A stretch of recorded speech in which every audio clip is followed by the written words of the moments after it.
Maseches Kesubos Daf Chaf Tes begins the third parak of the Masechah, which focuses on the concept of knas. Those are punitive payments that a man needs to pay to the father of a girl if he rapes or seduces her. That's ones or mafate. Those are two different knasos that must be paid. The parak begins with the Mishnah, which introduces the three basic halachos that are required, the three concepts that have to be fulfilled in order for knas to be due. The Gemara will discuss who the author of the Mishnah is based on the first concept and what the source is for the second concept and how it fits into the various different opinions that we have. So let's begin with an introduction of what knas is. So if a man rapes a woman or seduces her, there may potentially be knas. Knas is only relevant in the following three circumstances. First of all, the age of the girl. She has to be a nara. That's between the ages of 12 and 12 and a half. Only those 6 months. As we shall see, that's how our Mishnah holds, but there is a machlokas on that subject. The next thing is that she has to be a besula. She has to be that she is a virgin. She has not had any reason for us to believe that she was not a besula at the time. And the third thing is that the halacha is not only does he have to pay the knas, he is also obligated to marry her if she so desires and stay married to her for the rest of her life because he has made her not really marriageable, so therefore she's his responsibility now. So you may therefore potentially think that she has to be someone that he's mutter to marry, and the Mishnah will teach us that that's not so. It can even be someone that she's usher to marry. However, that is limited to a situation in which he's not getting a different penalty by the Beis Din. If he is being penalized in a different way by the Beis Din, because the bia that he did is a bia which includes misas Beis Din, where he gets capital punishment by the Beis Din, then he won't get a fiscal punishment. You cannot give two punishments based on the Beis Din. So we'll discuss what type of woman, as far as marriageability, he has to pay knas to and what he does not. So let's begin the Mishnah. So the Mishnah says, first of all, naris, they have to be naris. It's only from the age of 12 to 12 and a half, which is the status of nara. So in a woman's life, we have a number of different periods divided up. From the time she's born until age 3, she does not lose her psulim. Even if somebody does a bia to her at that point, the psulim grow back. From age 3 to age 12, she is a kitana, and she does have psulim that gets lost. From 12 to 12 and a half, she's a nara, and from 12 and a half and up, she's called a bogeres, which is that her psulim kind of disappear because of age. So this is only in the status of nara. Now, if she's a kosher, that's a regular kosher woman with no isser marriage at all. The Mishnah doesn't speak about the case. The Gemara asks, does that mean to say that there's no knas on ksheris? The Gemara answers, no, we're not talking about ksheris, we're talking about psulos. Now, the women that you may think that there is no knas because he can't marry them, and therefore the second concept that he needs to marry her doesn't apply. That is not true. This Mishnah learns there is a concept of knas, even though he can't fulfill the mitzvah of marrying, the obligation to marry her afterwards. And here's the list of women that do get knas. So there's a mamzeres, who's obviously is not allowed to marry. There's a nesina, that is one of the givonim, who was asered to marry into the kahal by David HaMelech. There is a kusis, that is, this Mishnah holds that kusim are not true converts, they're geri arayos, they're forced to do so by lions. There is a giores, shvuya, and a shivcha. Now, giores, shvuya, and shivcha, and kusis all have to be limited because we have to know that they are besulim. So, besulim, for these people, is assumed to be gone if they were in the status of shivcha, giores, or kusis or shvuya from after age 3, and therefore this has to be talking about where they were converted or redeemed or rescued before they turn 3, and therefore anything that happened to them is reversible. Their psulim will grow back. Now, other forbidden marriages you may have here are women who aren't psulim, but they are puzzled to him. And here we're going to talk about women who potentially were married. They still have to be psulos, though, so it has to be that they had kiddushin and were divorced, or nis almain became divorced or widowed from kiddushin, so that they're still psulim. So these are his sister, she could be a regular psula, his father's sister, his mother's sister, the sister of his wife, the wife of his brother, or the wife of his uncle. Those last two are married. They have to be divorced min hakedushin. They still have the isser. Now, a nida also obviously can't marry during her nidas, but still the mitzvah of knas does apply. Now, all these women have kares. By having beer with them, he violates inus kares. However, it's not misas bezdin, and therefore there's no problem on him paying knas. Okay, the Gemara, we said, as we mentioned earlier, discusses the fact that ksheros are also relevant to knas, but they're not listed here. We're only talking about psulos. And then the Gemara goes into who is the author of this Mishnah, which says that knas only applies to a nara from age 12 to 12 and a half. The Gemara says that's Rabbi Meir. And the Gemara quotes a brisa which tells us the mechlokas between Rabbi Meir and the Chachamim. And it talks about two halachos as far as applies to a girl. First of all, when does her father get knas if she is nisanes or mafuta? And second of all, when can her father sell her as a shivcha should he wish? So Rabbi Meir says those two things don't happen at the same time. From age 0 until age 12, she can be sold as a shivcha, but she doesn't get knas. From 12 to 12 and a half, that's when she gets knas, or her father gets knas, but then she can't be sold as a shivcha already anymore. From the time she turns 12, even if she was a shivcha, she gets freed, so certainly she can't be sold as a shivcha. Now, therefore, this fits perfectly with our Mishnah, because our Mishnah also says that knas only goes to a nara. And the opinion of the Chachamim, which does not fit, so first of all, the brisa quotes as saying the Chachamim hold that she can only get knas from age 3 until 12. So she could get knas even younger than 12, even when she's not an Ari, even when she's a Ketana. The Gemara wants to know, what about Mecher? When can he sell her? So the Gemara says Mecher, he can sell her the entire time. This is just in addition to Mecher. He can sell her from age 0 to age 12, but we were just saying that from age 3 to age 12, he also gets knas. All right, that's the Gemara's first discussion. Now the Gemara wants to know, what is the source of this halacha? You told me here in this Mishnah that even though he's not allowed to marry her and he cannot fulfill the obligation of marrying her, he still gets knas anyway. Where do you see that that's true? So the Gemara says you have to have an extra drasha, to an extra word in the psukim to include this halacha. So the Gemara has two very similar drashas, which one is made by Rish Lakish and one is made by Rav Papa, and we're going to have to explain why each one doesn't hold of the other, and then we're going to say what's each one going to do with the one that he learns out of that one. So the Gemara says the two drashas are as follows. In the psukim describing knas for a nara that is raped, it says nara and hanara. Those are both used. Why do you need that repetitive phrase? The Gemara says you really have three drashas here. First of all, when it says nara, and then it says ha-nara, the entire word is extra, so you have the nara of it and the hey of it.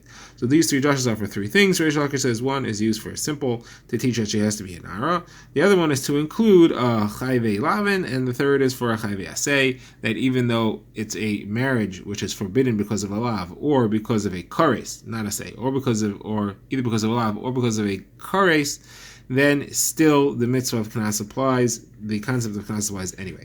Rav Papa is a very similar drasha, but his is not written in the case of a ones. His is written in the case of mafuta, where she's seduced, she's convinced, and she goes willingly. There it says the word besula once, and then afterwards it says ha-besulos. It says kesef yishkol kimar ha-besulos. So there it's extra, of course. So Rav Papa says the same structure. The first basula is to teach the basic halacha that she has to be a basula. The next ha-besulos is two drashos, one to include chayve lavin, that the knas of mafuta applies, and the other to include chayve krisos, that the knas of mafuta applies by them. Now the Gemara wants to know, why doesn't Rav Papa say like Rish Lakish, or why doesn't Rish Lakish say like Rav Papa? So the Gemara says Rish Lakish doesn't say like Rav Papa, because so first we say Rav Papa doesn't say like Rish Lakish because the extra word hanara is not extra according to him. It's used to teach that the nara has to be alive. She has to be there at the time that they go to court and claim the fine. She has to still be there. You can't make this claim if she died for some reason.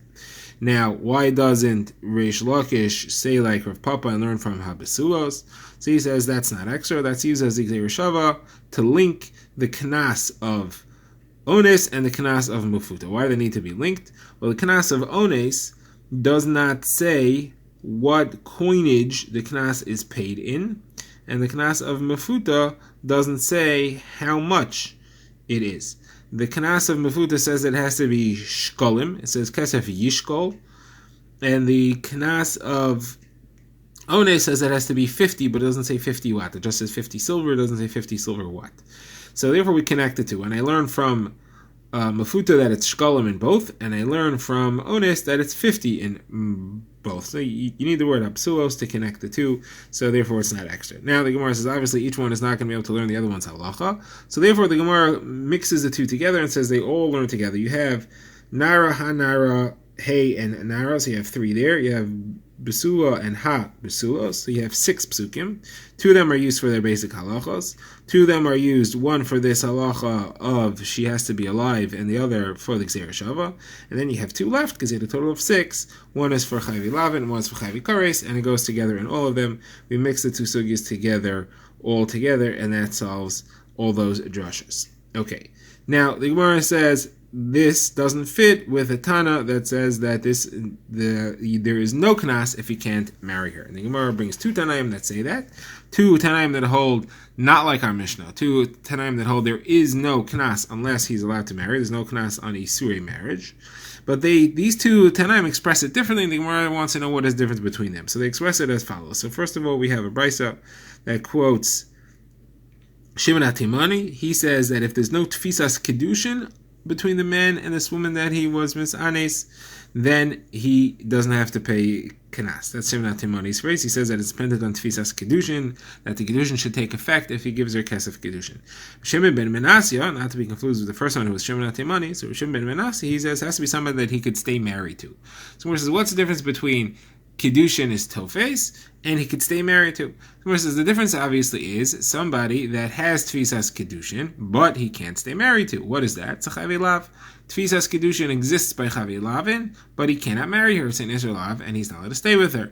However, Chavi Kares, there is no Tfisas Kiddushin. Therefore, the difference is someone who is Chavi Lav, like for example, Nisin, Nisina, or Mamzeres, there it will be a difference between them. According to the one who says that there's no Tfisas Kiddushin, here there is Tfisas Kiddushin, and therefore there is Kanas. According to one that says that he can't stay with her, here they can't stay with her because it's an Isser Lav, and therefore there is no Kanas. Says the Gemara, that's all good, except according to the opinion of Rabbi Akiva. Rabbi Akiva holds that even a Chavi Lav has no Tfisas Kiddushin and creates Mamzerim. So therefore, what is the difference between the two according to him? So the Gemara says the difference therefore would be an Almana Lekoin Gadol and any other Isurim. The Gemara doesn't say specifically, but other Isurim of Kohanim should be included as well. And the reason is that there the Gemara is saying that there is no mamzeres created in this specific Isser, and therefore there is Tfisas Kiddushin. The reason there's no mamzeres here is because the Torah specifically says that this marriage, a Kohanic Isser, creates a Cholol, doesn't create a mamzer. And therefore, since it doesn't create a mamzer, there is Tfisas Kiddushin. Now the Gemara brings this in the name of Rabbi Simoi. This is Rabbi Simoi's Pshat and Rabbi Akiva, who says that Almana L'Kohen Hagadol does not create mamzerim, and therefore there is Tfisas Kiddushin. So the Gemara says, but there's a machokis on Rabbi Simoi. Rabbi Yeshevav says that Akiva holds that there is no Tfisas Kiddushin even on Almana L'Kohen Gadol. So that can't be the difference then. There can't be a difference between these two opinions. We're still looking for something which has Tfisas Kiddushin, but she can't stay with according to Rabbi Akiva. Now the way Rabbi Yeshevav phrases it is, let's defeat Akiva ben Yosef, who's making Mamzerim in Yisrael, because Rabbi Yeshevav holds is that anything where there's an Isser Bia, the kid is a Mamzer. The child is a Mamzer. And therefore that includes even Chavi Lav. And therefore there's no Tfisas Kiddushin as well. So says the Gemara, what are we going to do according to him? So the Gemara says it have to be Chavi Asay, like a Mitzri and an Edomi, where the Torah says that only Dor Shlishi you could marry. That implies, based on that Mitzvah Asay, that you can marry them Dor Shlishi, you can't marry them earlier. You violate the Mitzvah Asay. It's called an Isser Asay. It's not a Lav, and therefore that would be usher to stay with. But since it's not a Lav, there is Tfisas Kiddushin. Gemara says that's good if you understand that Rav Yeshev was only trying to argue on Rabbi Simai when he said in Isser Bia, he's only trying to say even a Lav. Rabbi Simai had said any Lav.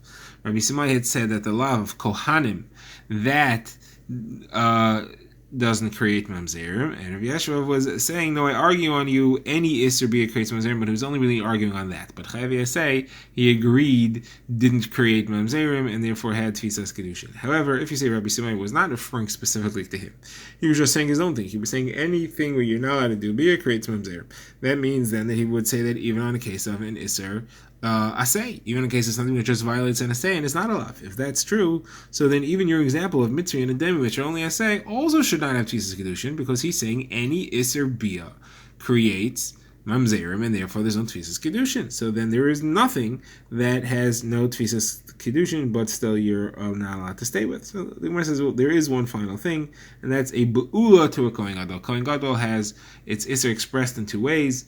There's one where it says that almana grusha chalala zonas ela lo yikach, that's a lav.